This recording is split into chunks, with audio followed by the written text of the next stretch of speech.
Family, if it's your first time checking out the show, let me know what city, what state you're coming in from.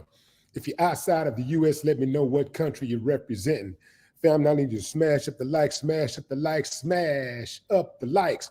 Also, if you have not done so already, after you subscribe, there's a little bell next to your subscribe button. Go ahead and click that thing right now so you can get your notifications each time I drop a new video like this. That way you'll be in the loop.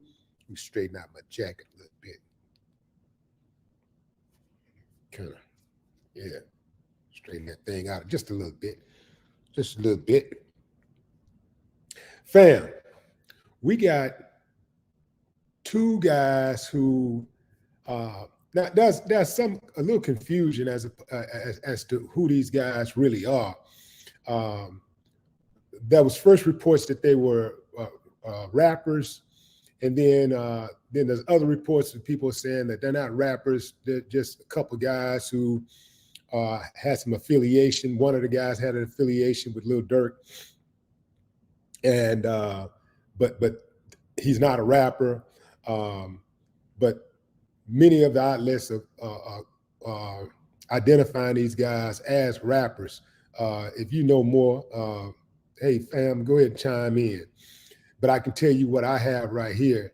It says, and this is a report from allhiphop.com, one of my favorite sources for hip hop. It says Lil Durk affiliate Lamron Quan and fellow aspiring rapper KD reportedly shot and killed each other during an argument over the weekend. The incident took place in Fargo, North Dakota, around 3 a.m. local time on Saturday, November 19th. According to the Valley News, Fargo police responded to a call for shots fired in the 1000 block of 15th Street. North police say when officers got to the area, they found two, what is this? When officers, police say when officers got to the area, okay, here we go. Police say when officers got to the area, they found two decedents, both with gunshot wounds.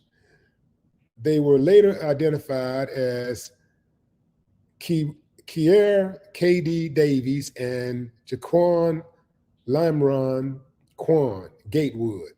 Lamron Quan was his rap name, and Gatewood is his last name. Now, Lamron is supposedly normal spelled backwards. Well, it is normal spelled backwards. And people are saying that this guy, Lamron, is also gang affiliated. Now, what they were doing in North Dakota, I have no idea. I don't know too many black people in North Dakota, period. Doesn't mean a whole lot because there are black people in North Dakota. There's some suspicion as to what the hell were they doing in North Dakota. The police said they did know each other. They were affiliated with one another. There was reports that this was a shootout, and they had shot each other. They killed each other. Then now there's other reports coming out that somebody else shot both of them and took off. Hard to say what really happened because the details are very, very sketchy. The police aren't saying a whole lot. I don't know if this has something to do with the proximity in which this crime occurred. It allegedly happened only a couple of blocks away from the university. Just 2 blocks away from the university. Like anytime, well, put it like this. They try to protect what's going on around those universities because the universities in small towns are the bloodline.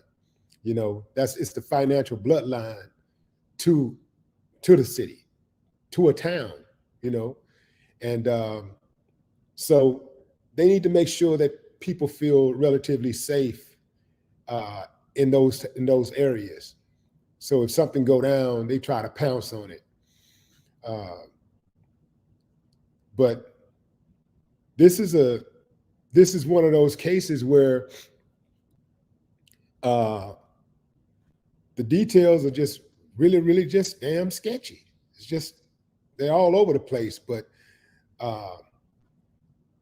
there continues to be reports that people keep coming back saying that, no, these guys were in a shootout and they took each other out.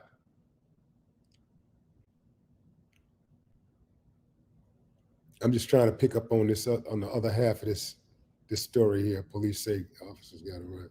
So the police say that they received a call about shots fired. They got a shots fired call, and they went out and they found the bodies. They found the bodies of Katie and how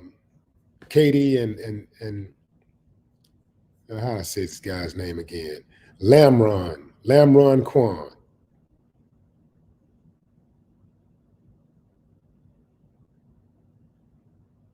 His friend, a friend of Katie's, said that she had talked to him just the night before, and just before everything happened, and said they're still trying to figure out what the hell is going on.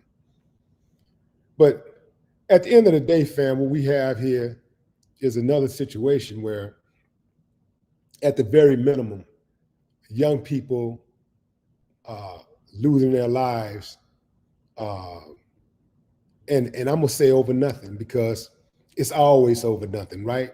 Like, when's the last time we said we saw somebody young get killed? We saw somebody young lose their life, and we say, yeah, well, I could see that happen. I could see why that would happen. I could see that's honorable. You know, when's the last time you would hear somebody say that? That's honorable, right?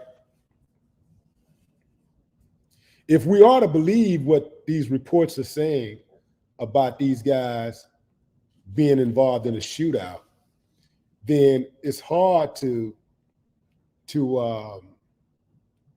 respect the words from some of the family members who are saying that Kier, this is KD, was a proud father, and you know, and that he loved his daughter. And here's why, fam.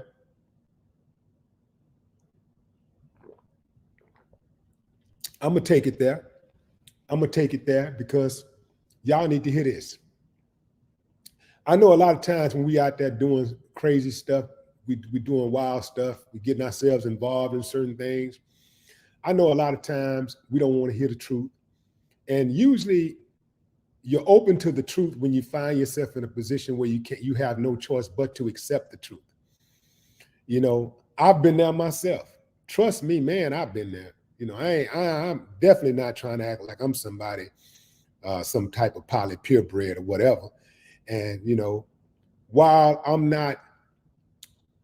I wouldn't have wanted the path that I took. I wouldn't have wished for that.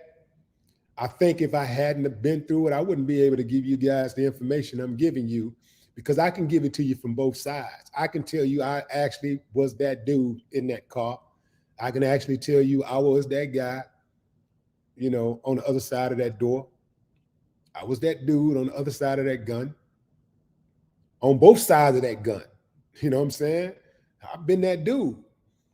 So, but I can tell you this, as far as like when it comes to like having children, and let's say you got a mind of where you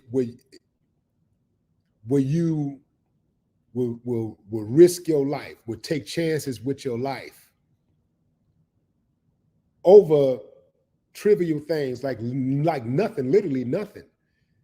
Can you really, really, really say that you really love your children if you're going to risk your life to put your children out there all by themselves and leave them to fend for themselves? Because, you know, like the world don't love you, the world damn sure ain't gonna love your children. And you know, if you really are a loving parent, nobody's going to love your child the way they will, the way you will. Shout outs to the stepfathers and the stepmothers who have stepped up to the plate and just knocked it out of the park. You guys are rare.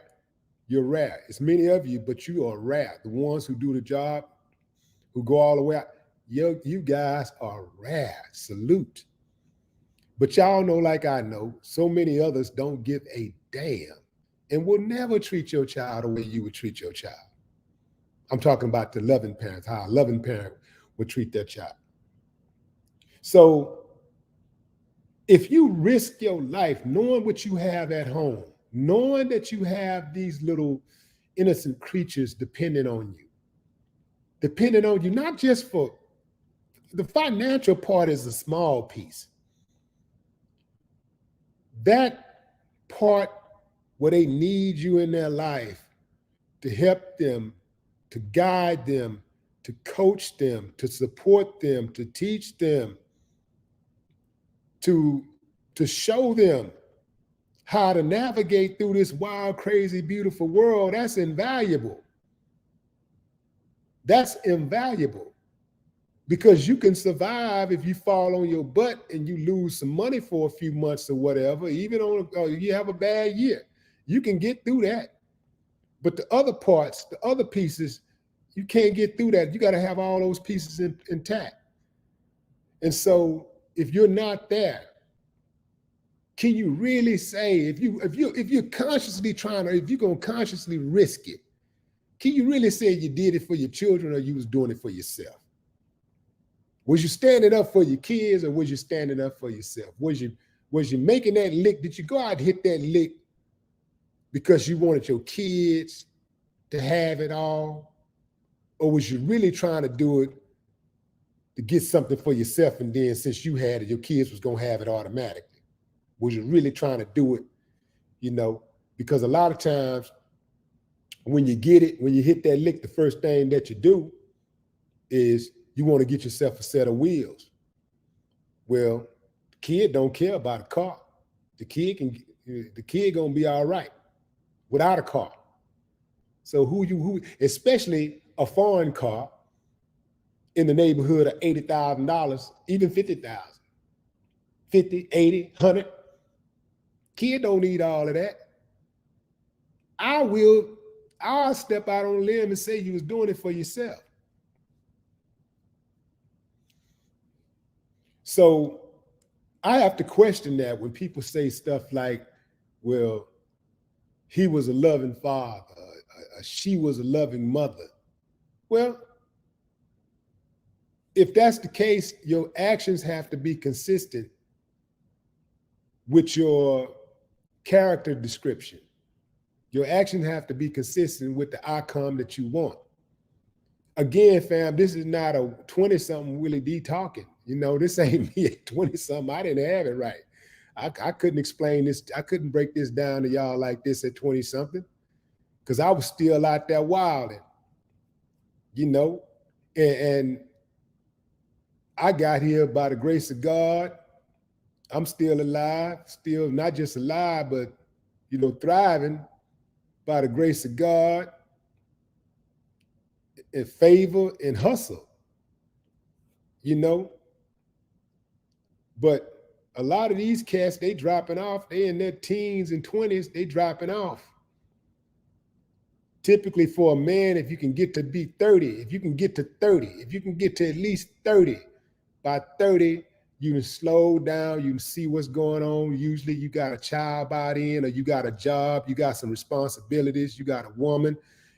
Typically a lot of times guys get married, but they've seen some things. They've seen enough of their friends get killed, get their heads knocked off, go to jail for a gang of years, and they may have made a few mistakes themselves. And by this time, they like, man, you know what? Let me sit my ass down somewhere.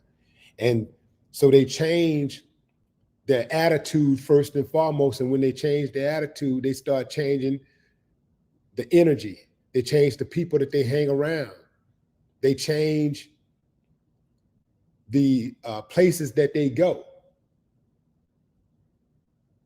This is when maturity starts to set in. But some dudes be stuck, because it's some guys in their 40s and 50s, and they stuck. They ain't gonna never change. They're not gonna never get it. And so far, they've been able to make it, but every now and then, one of them get knocked off because they still be involved in the same old dumb stuff that they've been doing since they was a kid. How many of y'all know people that talk the same way that they did at 20-something today? Like, it's guys that when they were in their teens, they sound the same way. They're in their 40s and 50s, 30s, 60s. They sound the same way today as they did when they were teenagers. Ain't grown one bit. And if you grow, if they see you growing, they're going to be quick to try to remind you of the old you. You know what you got to do with those type, right? And keep on moving. Going into the comments.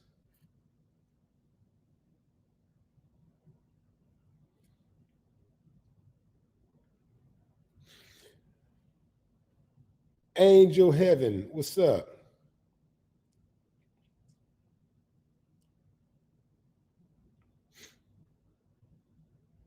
Yeah, so Normal, that's where he gets his lamb run. Normal, a name of a street in Chicago.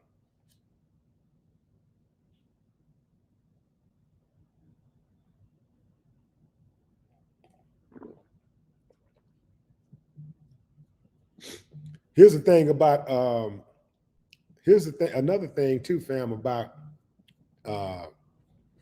where the murders occurred at. In North Dakota. People are saying like, well, man, I didn't know there's black people in North Dakota. Well, this happened on the 19th. On the 16th, there was another double homicide in North Dakota. Yeah, another double homicide.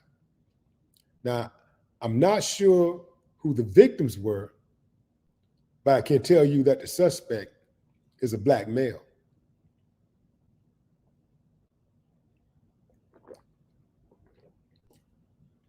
So, yeah. So they acting a damn fool in Dakota also. I'm telling y'all, fam, anywhere America, it can go down. There ain't no safe, there's no places for refuge in America. There used to be places that was off limits. It was certain things didn't go, certain people didn't go. Now, anybody can get it anywhere. Like, nobody's safe anywhere. Point blank, period. Now, that's scary. That's scary.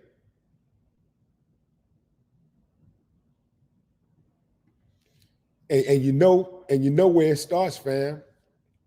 At the top, leadership. The leadership. Or we can talk about home all we want, but I'm telling you, this is part of the social construct. They like it like this. They want it like this. They ain't dropped those drugs off for nothing, fam. They ain't bringing all them guns up in here for nothing. They like it like that. They didn't take the trades out of the schools for nothing. America is divided along every single line you can think of. Watch this, fam. Watch this. Let me show you how divided America is.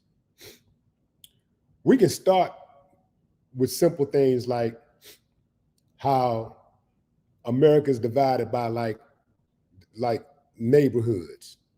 Think about the neighborhood you live in. It's divided. You're divided by the streets. You know, Who got the livest street? Who got the coolest street? Who got the livest, the park?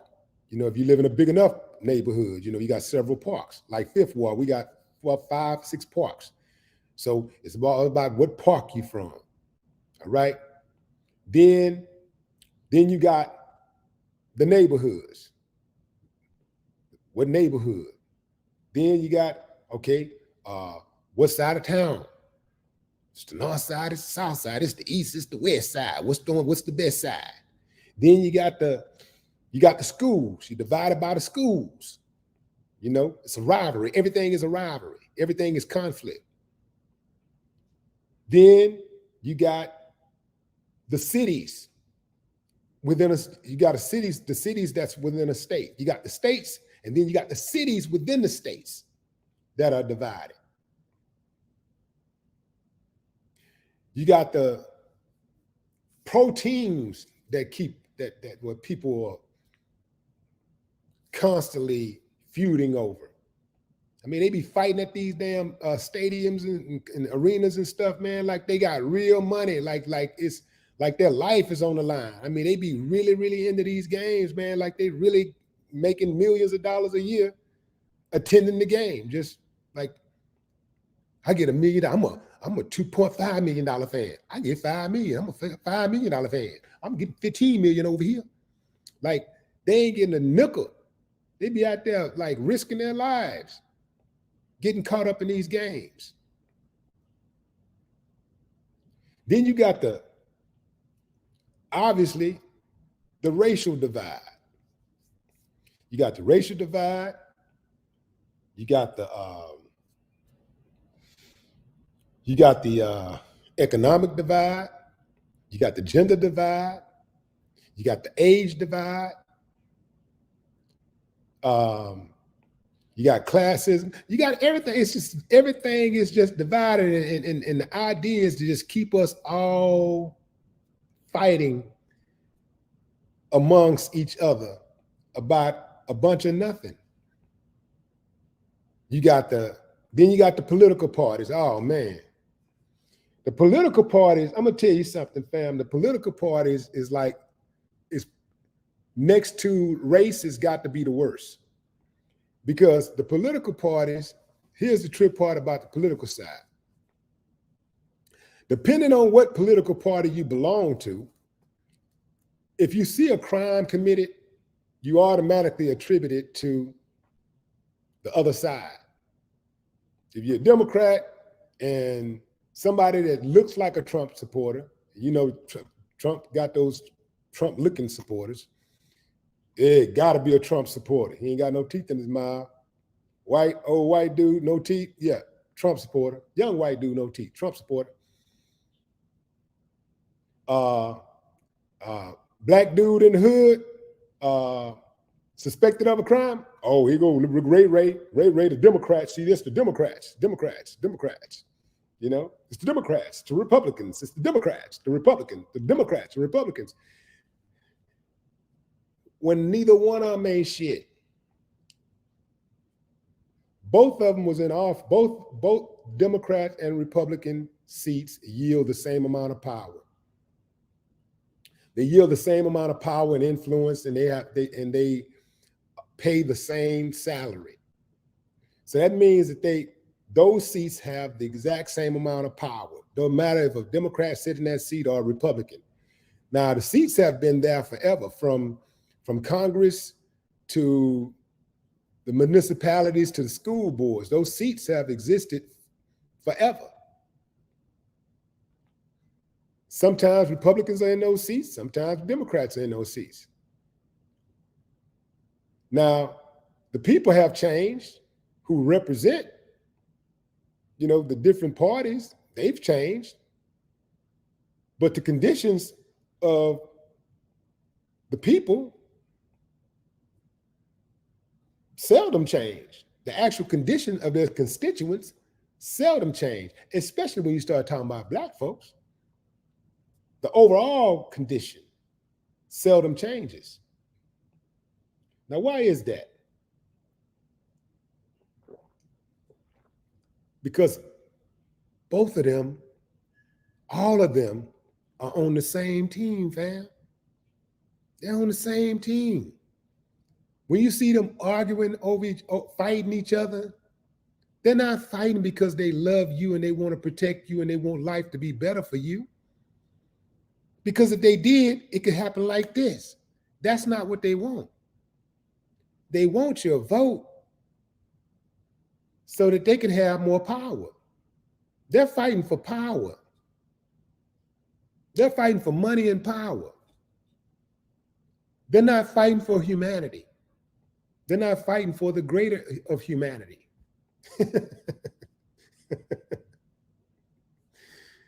Oh, man. Miss Mecca, what's up, Miss Mecca? Okay, y'all show Miss Mecca okay some love. I'm not gonna hold y'all long, fam. I'm gonna read off a few more, get a few more of your comments in, and then I'm gonna shut it down.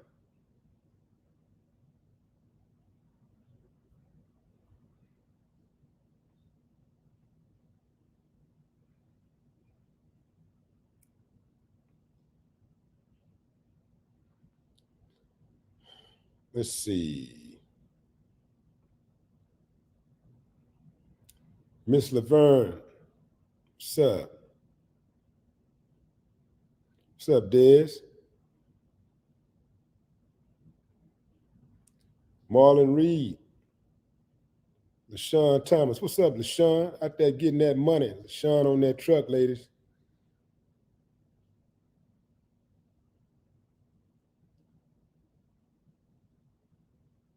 What's up, Serena? Yes, Serena, I'm feeling a little better. Told you. Yesterday I told you 48 hours.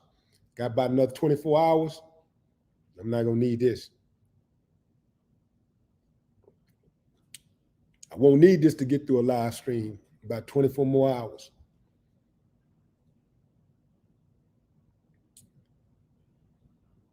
Janae Stanfield. What's up, Janae?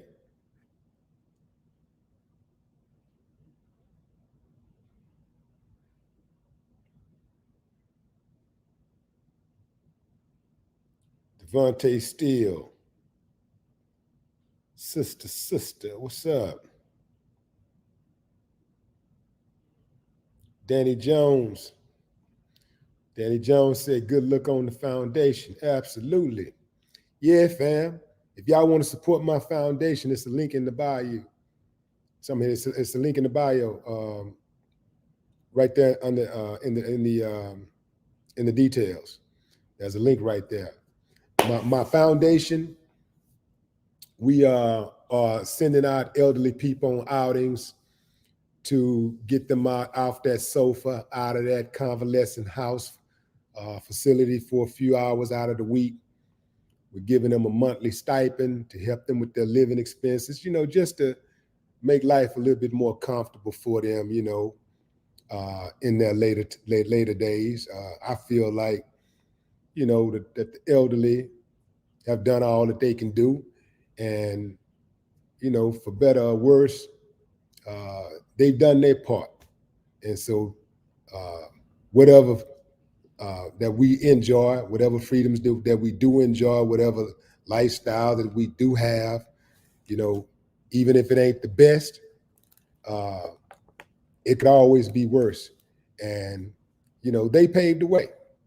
So just like they paved the way, it's going to be our time soon, and, this is my way of looking out for them and just showing my appreciation.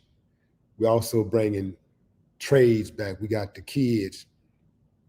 We're going to be teaching them HVAC and electricity and plumbing and painting, carpentry, giving them some skills that they can use fresh out of high school, so they can be able to take care of themselves and support their families. The goal is to get into their minds early. I'm talking about 13, 14 years old, plant it into their minds early that, okay, you want to get some money? I need to get some money. This is how I'm going to get my money, you see? Because right now, a lot of people are planting into their heads early that if you want to get some money, you do this, or you slang something or do something illegal. But if we indoctrinate them early on, get them brainwashed to the point that that's all they know is this trade. They got something they already know that they can do, and they can make an honest living doing it. I think we stand a better chance. We could turn this thing around, but we got to get them young. We can't wait till they in the system and then hope that we can turn them around. We got to get them early. So that's my goal, fam. We're also teaching them investing, financial literacy, also conflict resolution. Because a lot of these youngsters, when things go wrong, man, they go from 0 to 1,000. They just be ready to kill something. They want to kill somebody or themselves. They want to kill somebody else or themselves. They just think kill. They don't think nothing. They just kill. They just hit a kill switch. And so they need conflict resolution skills. So we'll be teaching them that also. So if y'all want to support the foundation, you want to do more than just get online and comment or vent. You can put your money where your mouth is, and you can also put your time where your mouth is. Whatever you can offer.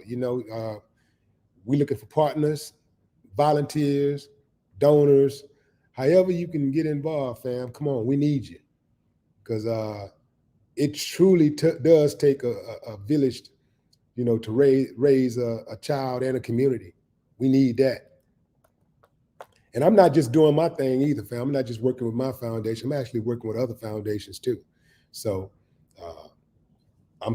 I get a lot of love, so I'm giving it back. Who said that? Too short.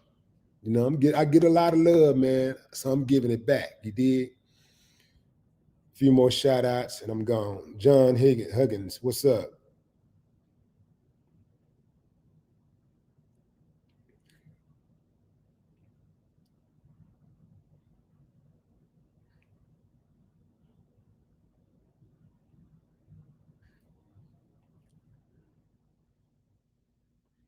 B Scar, Big Mac, what up?